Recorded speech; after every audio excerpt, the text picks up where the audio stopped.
So guys networking course की video number 43 है। इस वीडियो में मैं आपको नेटवर्क थ्रेट्स और एक्सप्लॉइट्स के बारे में बताने वाला हूं। इस वीडियो में आप समझ जाओगे कि एक्सप्लॉइट्स क्या होते हैं, थ्रेट्स क्या होते हैं, थ्रेट्स में आपके नेटवर्क में क्या खतरे होते हैं एंड किस तरीके से आपके हैकिंग अटैक्स आपके नेटवर्क में हो सकते हैं एंड आपको किस तरीके से उसका प्रिवेंशन करना है, उस बारे में तो मैं आपको अगली वीडियो में बताऊंगा। इस वीडियो में हम थ्रेट्स और एक्सप्लॉइट्स तक ही सीमित रहेंगे और सारी इंफॉर्मेशन के बारे में एक अच्छी तरीके से ब्रीफली और एक अच्छी क्लैरिफिकेशन के साथ जानेंगे।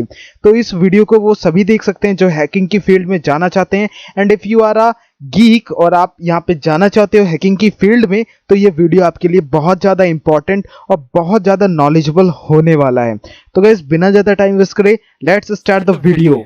सो गाइस इस वीडियो को शुरू करने से पहले मैं आपको बता दूं, अगर आपने अभी तक गीकी हब को सब्सक्राइब नहीं किया तो काइंडली सब्सक्राइब करके बेल आइकन को ऑल कर लें ताकि आने वाली कोर्स की कोई भी वीडियो आपसे मिस ना हो। साथ साथ प्लेलिस्ट सेक्शन पे जाके यहाँ पे आप नेटवर्किंग कोर्स की प्लेलिस्ट को एक्सेस कर सकते हैं, बुकमार्क कर सकते हैं, सेव कर सकते हैं, जिससे आने वाली वीडियो तो बिल्कुल आपसे मिस ना हो। और साथ ही साथ आप यहाँ पे और भी बहुत सारे कोर्स यहाँ पे सीख सकते हैं। बहुत सारे कोर्स आपको मैंने यहाँ पे बना के ऑलरेडी दे रखे हैं और फ्यूचर में भी देता रहूंगा। तो अब बिना ज्यादा टाइम वेस्ट करें चलते हैं अपनी वीडियो की तरफ और जानते हैं डिफरेंट टाइप्स ऑफ नेटवर्क के बारे में। सो गाइस यहाँ पे हमारे पास जो मेन जो हमारे पास थ्रेड्स होते हैं, जो हमारे जो नेटवर्क होता है उसमें जो थ्रेड्स आते हैं, जो अटैक्स आते हैं या जो खतरे होते हैं या जो अलर्ट्स होते हैं जो कि हमारे नेटवर्क को नुकसान पहुंचा सकते हैं, हमारा डाटा वहां पे कैप्चर कर सकते हैं, स्निप कर सकते हैं, हमारे नेटवर्क में कुछ ऐसे क्रिएशंस कर सकते हैं जो कि हमारे लिए नुकसानदेह हो सकते हैं, हमारा डाटा चोरी हो सकता है, हमारा डाटा वो डिलीट कर सकते हैं। मतलब बहुत सारी ऐसी चीजें जिससे हमारे नेटवर्क में एक ऐसा बैड इफेक्ट पड़े जो कि हमारे नेटवर्क के लिए बहुत ज्यादा बुरा हो, तो उस चीज को हम कहते हैं थ्रेट्स, नेटवर्क थ्रेट्स। तो यहाँ पे आपके डिफरेंट डिफरेंट तरीके के नेटवर्क थ्रेट्स होते हैं। अब जस्ट लाइक यहाँ पे आप देख रहे हो एक बड़ा सा चार्ट डायग्राम आपको देखने को मिल रहा है। अब यहाँ पे आपको मेन जो नेटवर्क के साइबर अटैक्स होते हैं उनके बारे में बताया हुआ है। तो यहाँ पे यही आपके सबसे बड़े थ्रेट्स होते हैं। तो यहाँ पे अगर हम देखेंगे तो सबसे पहले हमारे पास यहाँ पे लिस्ट में आ रहा है मैलवेयर। तो मैंने आपको ऑलरेडी कंप्यूटर बेसिक्स कोर्स में बताया था कि मैलवेयर कितने टाइप के होते हैं। एडवेयर होता है आपका वहां पे बहुत सारे डिफरेंट डिफरेंट तरीके होते हैं, वायरस होते हैं, और आपका ट्रोजन हॉर्स होता है, आपका वॉर्म होता है, वहां पे आपका रैंसमवेयर होता है। तो डिफरेंट डिफरेंट तरीके के मेलवेयर्स के बारे में मैंने आपको ऑलरेडी बताया हुआ है। एक छोटा सा ब्रीफ मैं आपको आगे भी दे दूंगा। तो आप इतना समझ लो कि मैलिशियस वो सभी सॉफ्टवेयर होते हैं just like ransomware, virus, Trojan horse और एडवेयर, और जो कि मतलब आपको नुकसान देने के लिए पहुंचाए जाते हैं। मतलब नुकसान किस तरीके से, आपका डाटा इंक्रिप्ट कर देंगे, आपका डाटा ऐसा कर देंगे, डिलीट कर देंगे, कॉपी कर देंगे बार बार जिससे आपका प्रॉब्लम क्रिएट हो, आपका सिस्टम स्लो पड़ जाए, आपका स्टोरेज भर जाए। इस तरीके के वायरस बनाए जाते हैं। कौन बनाता है? एंटीवायरस कंपनियां बनाती हैं ताकि उनका एंटीवायरस सेल हो। एक तरीके का प्रोपेगेंडा होता है ये पूरा, और ये वर्क करता है कहां पे? कुछ ऐसी साइट्स से या कुछ ऐसे सॉफ्टवेयर के साथ इनबिल्ट आता है जो कि आपको नुकसान पहुंचाते हैं आपके कंप्यूटर को। तो वो सारा आपका मेलवेयर के अंदर आता है। तो जब अभी आप डाउनलोड कर रहे हो तो उस डाउनलोड करने में आपको ये वहां पे श्योर करना है कि आप जैसे ही डाउनलोड करो उसे सबसे पहले स्कैन करो और बिल्कुल अपनी फायरवॉल, डिफेंडर ये सब ऑन करके रखो ताकि वो जब भी अलर्ट दे किसी भी सॉफ्टवेयर से रिलेटेड आपको वो सॉफ्टवेयर इंस्टॉल नहीं करना है, नहीं तो आपको कंसर्न देखने को पड़ सकता है। आपको हो सकता है कोई कंसर्न आ जाए आपके रिलेटेड उस सॉफ्टवेयर से या उस पर्टिकुलर मेलवेयर से रिलेटेड। तो इसलिए आपको मेलवेयर का सबसे ज्यादा ध्यान रखना है क्योंकि ये सबसे बेसिक स्टेप होता है सिक्योरिटी में। कि मेलवेयर तो यार सबसे बेसिक चीज होती है कि वायरस तो यार एक बच्चा भी जानता है कि कंप्यूटर में वायरस आता है, तो मेलवेयर सबसे बेसिक स्टेप है कि ये आपको अटैक या इस थ्रेट के बारे में आपको पता होना चाहिए एटलीस्ट। तो मेलवेयर की वीडियो नहीं देखी है तो एक बार मेलवेयर की जरूर से देख लेना, लिंक दे दूंगा नीचे डिस्क्रिप्शन पे, उस वीडियो को एक बार जरूर से देख लेना। इसके बाद पहला थ्रेट आपका मेलवेयर हो गया, ठीक है। तो यहाँ पे ransomware, virus, Trojan horse, adware, spyware, ये सब आपका कीलॉगर, ये सब आपका इसी में आ जाता है। इसके बाद आपका आता है यहाँ पे फिशिंग अटैक। अब फिशिंग अटैक क्या चीज होती है गाइस? यहाँ पे आपका एक फेक आपका लॉगिन पेज बनाया जाता है। अब fake login page just like आप एक फेसबुक आपका अकाउंट है और आपका कोई दोस्त है आपको हैक करने की कोशिश कर रहा है, तो वो क्या करेगा, एक फेक लॉगिन पेज का, वहां पे बहुत सारी वेबसाइट्स आती हैं, जेट शैडो हो गई, शैडो वेव हो गई, इन वेबसाइट्स पे जाएगा, वहां पे आपका पहले से बने बनाए आपके फिशिंग पेज मिल जाते हैं, जिसका भी चाहिए आपको, इंस्टाग्राम का, फेसबुक का। आप सिंपली उन पेजेस को लो और वहां पे आप अपना अकाउंट बनाओ, उस पेज की लिंक कॉपी करो, अपने फ्रेंड को भेजो, बोल भाई मेरे को 50 रुपए तुझे भी मिलेंगे, 50 रुपए मुझे भी मिलेंगे, इस पेज पे जा, लॉग इन करो और यहाँ पे इसमें अपना नंबर डालियो, तेरे को 50 रुपए रिसीव हो जाएंगे। तो इस तरीके से आप उसको लालच दे सकते हो और वो वहां पे अपना जो भी है क्रेडेंशियल फिल कर देगा और सबमिट कर देगा। एक्चुअल में वो पेज बिल्कुल फेसबुक की तरह ही दिखेगा, लेकिन वो एक्चुअल में फेसबुक का टारगेट नहीं होगा। वो सेम बिल्कुल HTML से तो यार सेम बन ही जाता है, तो वो HTML होगा सेम बिल्कुल फेसबुक की तरह, लेकिन वहां पे अगर आप URL ध्यान से देखोगे तो आपको समझ में आ जाएगा कि यहाँ पे झोल है। तो वो होता है आपका फेसबुक जैसे फेक है, तो वो हो गया आपका फिशिंग, जिसमें आप लॉगिन करवाते हो, एक फेक लॉगिन पेज बनाते हो, ठीक है, फेक वेबसाइट बनाते हो, तो उसमें आप क्रेडेंशियल फिल करा देते हो, तो वो आपके पास गैदर हो जाती है, आपके पास पहुंच जाती है। बैंक और पेपाल ये आप देख सकते हो यहाँ पे, तो इनके आपको फेक लॉगिन पेज हो सकते हैं, दिख सकते हैं। इसके बाद आपके पास सबसे आगे जो मेन जो बातचीत आती है वो आती है man in the middle attack की। अब यहाँ पे जो मैलवेयर्स थे, ये जो फिशिंग अटैक था, वो कहां पे आपको मिलता था? आपके कंप्यूटर में, क्योंकि मैलवेयर आपके सिस्टम पे ही आएंगे, वायरस आपके सिस्टम में ही आता है, और फिशिंग पेज आप ही खुद एक्सेस करोगे तभी हैक होगा, तभी आप हैक हो पाओगे, क्योंकि फिशिंग अटैक आपको एज अ लिंक आपको प्रोवाइड करा जाएगा, तो वो लिंक आपके कंप्यूटर में ही आता है। लेकिन ये तो था सिर्फ और सिर्फ आपको कंप्यूटर में किन चीजों से बच के रहना है। अब यहाँ पे आपका डाटा है, जो नेटवर्क से आप कनेक्टेड हो, देखो यहाँ पे आपका कंप्यूटर है और यहाँ पे आपका मेन इंटरनेट है या सर्वर है, और इसके बीच में ये पूरा रास्ता है, तो ये रास्ते में कितने कहाँ पे क्या स्टेप्स हो सकते हैं, आपके थ्रेड्स क्या हो सकते हैं, वो बता रहा हूं मैं। तो आपके कंप्यूटर में 2 थ्रेड्स थे, मैलवेयर्स और फिशिंग। अब आप जैसे ही आपका डाटा, आपका कम्युनिकेशन यहां से निकलेगा, तो आपको रास्ते में ही आपको DNS से पहुंचने से पहले, यानी डोमेन नेम में रिजॉल्व होने से पहले, आपका एक थ्रेड और आ जाता है, जिसे कहते हैं man in the middle attack. अब वो आपका DNS से पहले भी होता है, DNS से रिजॉल्व होने के बाद भी होता है। तो 2 तरीके के यहाँ पे आपको ये चीजें देखने को मिल जाती हैं। तो यहाँ पे man in the middle attack क्या है? Hacker insert themselves between your computer and the web server. अब जो यहाँ पे आपका DNS सर्वर है, वैसे तो वेब सर्वर ये रहा, लेकिन आपका DNS सर्वर है, उससे पहले भी होता है, बाद में भी होता है, तो हम इसे मिडल में कह सकते हैं। तो यहाँ पे आपका हैकर है, वो चला जाएगा और आपका जो डाटा एक लाइन से दूसरी लाइन पे जा रहा है, तो वो बीच में ही उसमें अटैच हो जाएगा, और उसमें जो भी डाटा जा रहा है उसे पकड़ेगा, उसके पैकेट्स लेगा, उसे एनालाइज करेगा, और जो डाटा होगा वो अपना वो गैदर कर लेगा, उसे जो भी करना है वो कर सकता है।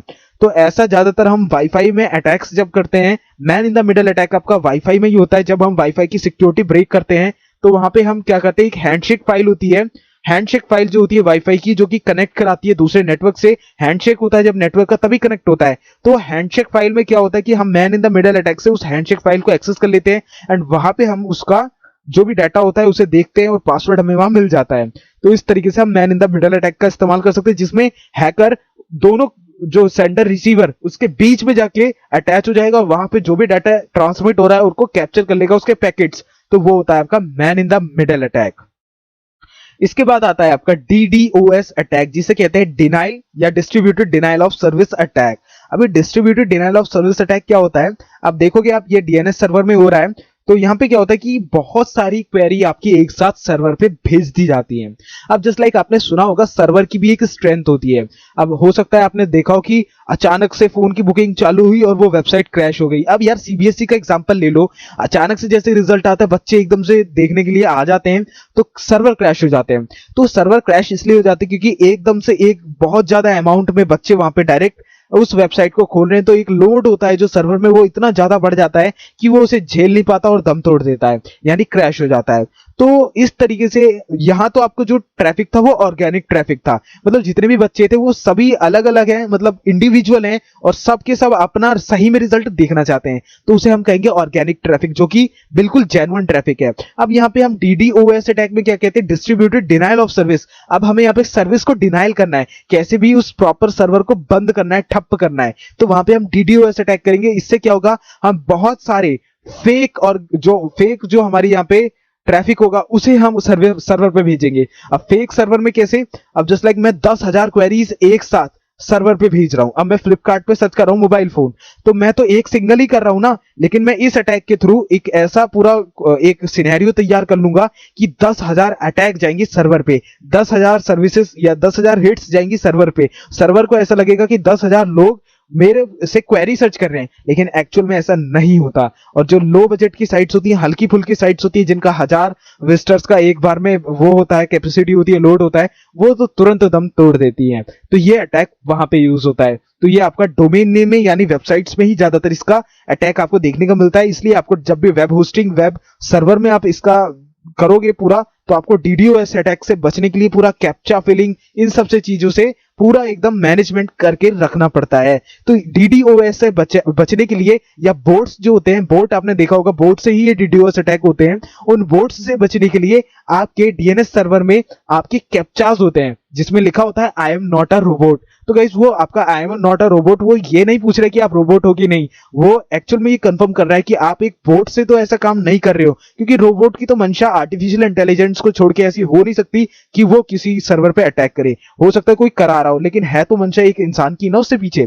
तो डीडोएस अटैक सिर्फ इसीलिए आपसे पूछता है कि आप बोट इस्तेमाल कर रहे हो या नहीं कर रहे, या आपका बोट इस्तेमाल हो रहा है, तो उस चीज से वो डिटेक्ट हो जाता है और उस चीज से बचने के लिए वो वेब सर्वर वहां पे आपका कैप्चा फिल कराता है।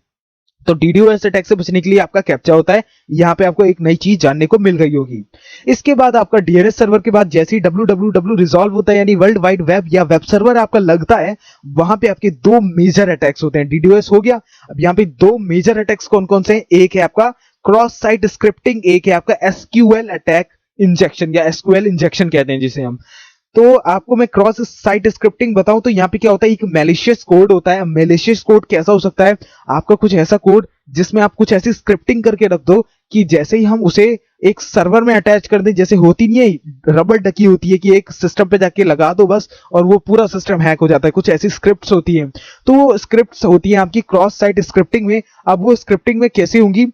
अब वो जो स्क्रिप्टिंग है आपकी, तो वो स्क्रिप्टिंग इस तरीके की होगी कि वो एक बार इंजेक्ट हो गई जाके आपके सर्वर में, तो वहां पे जो भी टारगेट, वहां पे जो भी ट्रैफिक आ रहा है, जो भी लोग वहां विजिट कर रहे हैं उस सर्वर में या उस वेबसाइट में, तो वहां पे जो भी वो विजिटर्स हैं उनके बारे में सारी इंफॉर्मेशन और जो वेबसाइट के बारे में सारी इंफॉर्मेशन है, इवन पेज सोर्स के साथ आपको तुरंत मिल जाएगी। तो ये इसे कहते हैं हम क्रॉस साइट स्क्रिप्टिंग। आगे सिनेरियो होगा तब आपको अच्छे से क्लियर हो जाएगी। एसक्यूएल इंजेक्शन जान लेते हैं। एसक्यूएल इंजेक्शन क्या होता है? तो गाइस एसक्यूएल से आप समझ गए होंगे, ये है स्ट्रक्चर्ड क्वेरी लैंग्वेज, जो कि डेटाबेस की लैंग्वेज होती है। तो यहाँ पे क्या होता है, एसक्यूएल लैंग्वेज में हम एसक्यूएल की कमांड्स की मदद से हम यहाँ पे किसी पर्टिकुलर वेबसाइट में अटैक करते हैं और वहां पे जो भी फील्ड्स होती है, पासवर्ड फील्ड होती है, वहां पे इनपुट फील्ड्स होती है, वहां पे यूजर नेम फील्ड्स होती है, उनका डाटा कैप्चर करते हैं।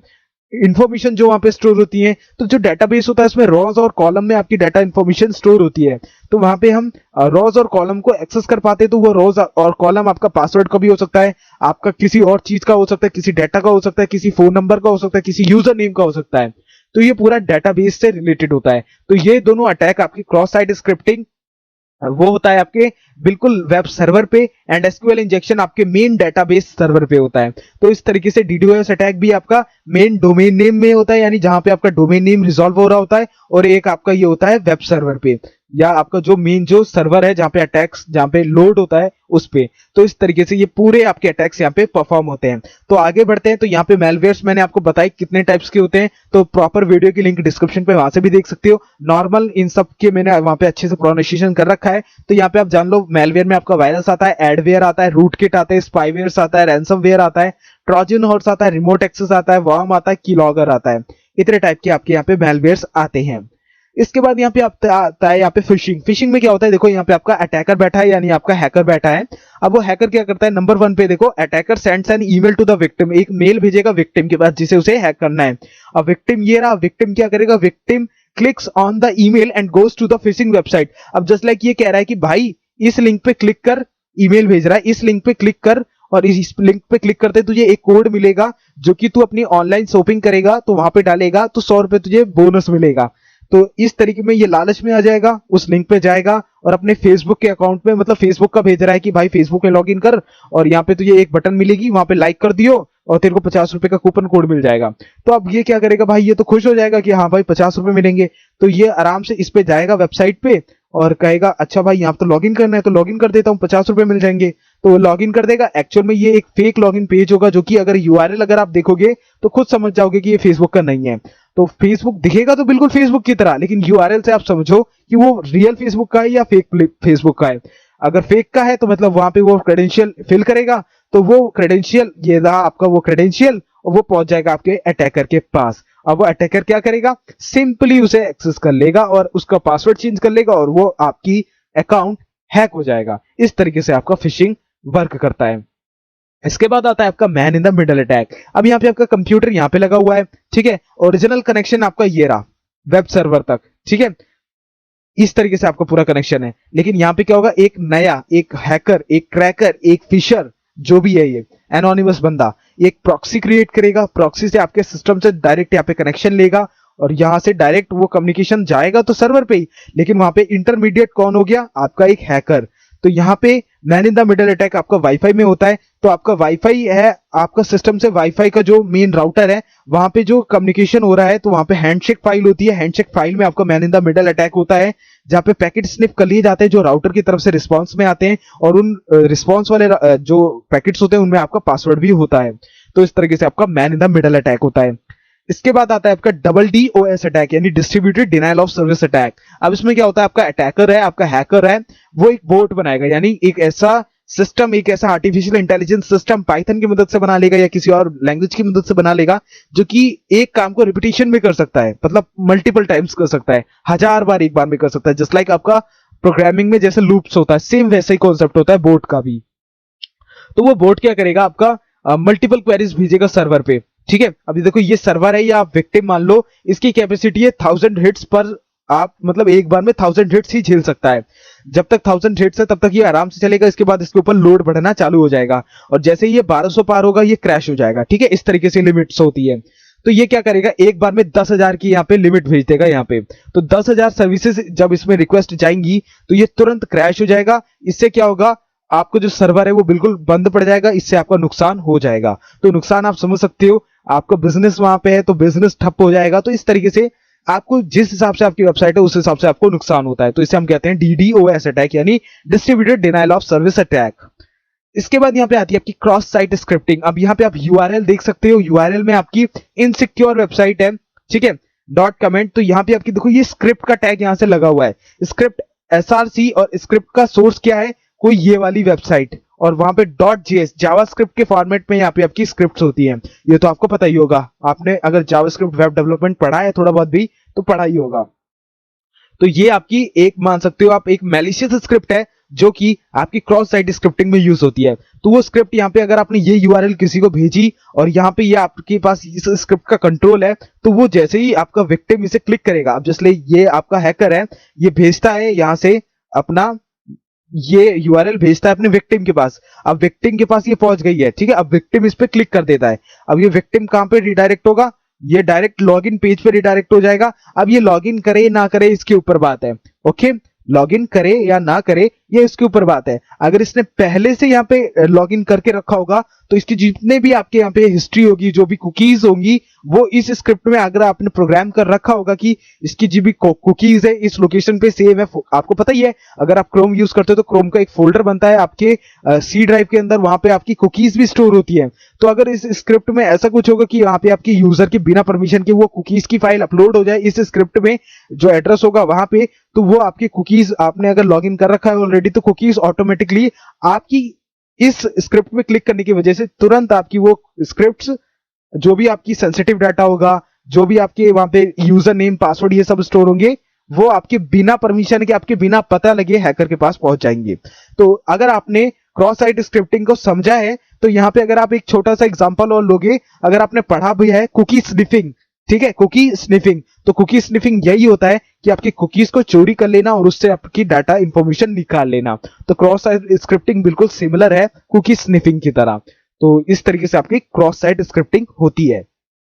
इसके बाद आता है आपका लास्ट SQL इंजेक्शन अटैक। अब इसमें क्या होता है, इसमें देखो ये पूरी स्ट्रक्चर्ड क्वेरी लैंग्वेज होती है, यूनियन इंटरसेक्शन होता है, सिलेक्ट मतलब पूरी टेबल को सिलेक्ट कर रहे हैं, सिलेक्ट कौन सा यूजर नेम, अब सिलेक्ट में आप यूजर नेम करें तो यानी यूजर नेम वाली फील्ड, पासवर्ड वाली फील्ड, फ्रॉम मतलब कौन सी टेबल से यूजर नाम की टेबल है, ठीक है। इस तरीके से ये पूरी कमांड होती है। SQL के बारे में जब प्रॉपर वीडियो बनाऊंगा ना तब आपको SQL अच्छे से समझा दूंगा।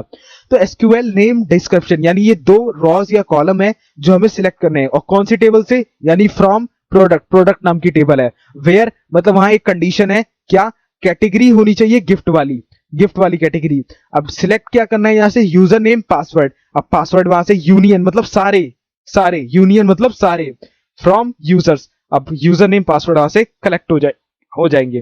तो यहाँ पे आपका डेटाबेस है, डेटाबेस में यहाँ पे आपकी हो सकता है ये वाली नेम की, ये वाला आपका रो हो, ये वाली मतलब कॉलम आपका डिस्क्रिप्शन का हो, और ये पूरी टेबल का नाम होगा आपका डिस्क्रिप्शन, ठीक है। देखो from description, product where category, gift, अब यहाँ पे आपका गिफ्ट का नाम होगा तो ये पूरी लाइन सिलेक्ट हो जाएगी, ये वाली गिफ्ट। तो इस तरीके से ये टेबल रॉ सिलेक्ट करी जाती हैं, ये एसक्यूएल में आपको समझ में आएगा। तो वो सब सिलेक्ट कर लेगा और सिंपली उसका जो डाटा है वो ट्रांसमिशन आपके पास आ जाएगा इस तरीके से, ठीक है। तो ये आपका वेबसाइट्स पे होता है जो कि अनसिक्योर वेबसाइट्स होती हैं। अब जस्ट लाइक वर्डप्रेस की वेबसाइट पे ये अटैक बहुत ज्यादा फेमस है, बहुत आसानी से वर्डप्रेस की वेबसाइट एसक्यूएल इंजेक्शन की मदद से हैक हो जाती है, जहां पे हम यूजर नेम पासवर्ड कुछ भी निकाल सकते हैं। इसका प्रैक्टिकल मैं आपको CEH की क्लास पे करके दिखाऊंगा जब भी वो कोर्स लेके आऊंगा। बहुत ही अच्छा कोर्स होगा वो गाइस। आपको अगर यहाँ पे थोड़े बहुत भी कॉन्सेप्ट यहाँ पे क्लियर हो रहे हैं ना, तो गाइस CEH का कोर्स बिल्कुल भी मत भूलना, बहुत ही अच्छा कोर्स बनाने वाला हूं मैं। इस चैनल को अभी सब्सक्राइब नहीं किया तो कर दो यार, बहुत अच्छा कोर्स होने वाला है। तो यहाँ पे आपको मैंने एसक्यूएल भी बता दिया कि किस तरीके से यहाँ पे कमांड्स होती हैं पूरी एसक्यूएल की, और उस हिसाब से यहाँ पे डाटा को कैप्चर करा जाता है डेटाबेस टेबल से। ये पूरी टेबल होती है डेटाबेस की आपकी सर्वर में स्टोर, वहां से ये डाटा आपका कैप्चर करा जाता है। So I hope guys you got the point of the video. इस वीडियो में दी गई कुछ अटैक्स मैलवेयर्स के बारे में सारी इंफॉर्मेशन आपको क्लियर हुई होगी। थोड़ी सी भी नॉलेज इस वीडियो से मिली है तो एक लाइक कर देना। मैलवेयर की प्रॉपर वीडियो लिंक डिस्क्रिप्शन पे जाके एक बार देख लेना, तो मैलवेयर के बारे में एक अच्छा ओवरव्यू आपको मिल जाएगा। सो गाइस कोई भी क्वेश्चन हो, सुझाव हो, कमेंट कर देना नीचे। इस कोर्स को शेयर नहीं किया तो शेयर कर देना यार अपने फ्रेंड्स के साथ, और कोर्स की प्लेलिस्ट एक्सेस नहीं करी है, लिंक नीचे डिस्क्रिप्शन पे जाके पूरा कोर्स देखो, एक्सेस करो और एक्सपर्ट बन जाओ नेटवर्किंग में। CCNA CEH certified ethical hacker जैसे कोर्स देखने के लिए चैनल सब्सक्राइब कर दो, बेल आइकन हिट कर दो, ताकि जब भी मैं उस कोर्स को लाऊं आपसे नोटिफिकेशन मिस ना हो। सो गाइस मैं मिलता हूं आपसे अगली वीडियो में, जहां पे हम नेटवर्क शील्ड्स के बारे में बात करेंगे, यानी नेटवर्क को बचाने के लिए हमारे पास क्या क्या तरीके हैं, क्या क्या हमारे पास वहां पे सिक्योरिटीज आती हैं, उनके बारे में बात करेंगे। तो गाइस मैं मिलता हूं आपसे अगली वीडियो में, तब तक के लिए goodbye, take care, stay healthy and Jai Hind.